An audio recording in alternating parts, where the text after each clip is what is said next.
Hi! ஒரு வழியா நான் எதிர்பார்த்த மாரி இந்த வீக்கெண்ட் வந்துருச்சு. வீக்கெண்டுனாவே ஜாலியா தானே இருக்கும். சண்டே வந்தோனே நல்லா காலைல 11 மணி வரையும் தூங்குனேன். சாப்பிட்டு மறுபடியும் நல்லா தூங்கி ஒரு 4 மணி போல தான் எந்திரிச்சேன்.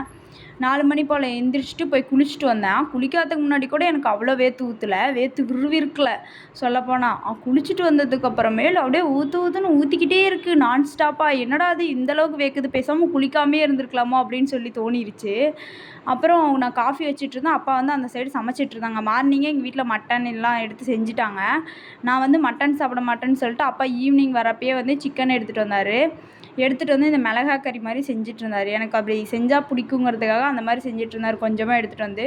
சரி அப்பா செய்கிறதுக்குள்ள நம்மளும் காஃபி வச்சிடலாம் அப்படின்னு சொல்லிட்டு காஃபி வச்சு 3 பேர்த்துக்கு ஊற்றிட்டு இருந்தேன். ஊற்றுறதுக்குள்ளார காஃபி சர்க்கரை காஃபி வந்து உப்பா மாறிடும் போலயே வேறு உள்ளே ஊற்றி அந்த மாதிரி வேர்த்து ஊற்றுது. அப்புறம் காஃபி ஊற்றிட்டு லக்கிக்கிட்ட வந்துட்டேன். அவன் வேறு என்னடி குடிக்கிற என்னை விட்டுட்டு அப்படின்னு சொல்லிட்டு பார்த்தா, சரி போடா அப்படின்னு சொல்லிட்டு நான் மேலே வந்துட்டேன். ஏதோ மொட்டை வெயிலில் நின்று நான் காஃபி குடிச்சிட்ருக்கிற மாதிரி உங்களுக்கு ஃபீல் ஆகும். ஆனால் வெயிலே அடிக்கல.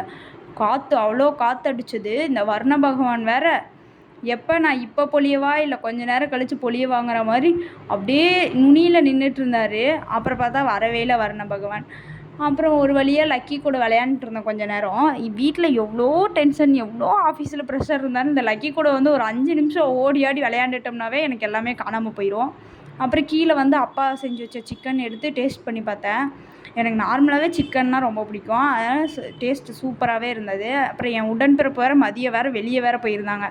வெளியே போயிட்டு திரும்ப வரப்போ வந்து கேக் வாங்கிட்டு வந்திருந்தாங்க. நான் கூட வெறும் சாக்லேட் கேக் மட்டும் தான் வாங்கிட்டு வந்திருப்பான் அப்படின்னு சொல்லி நினச்சேன்.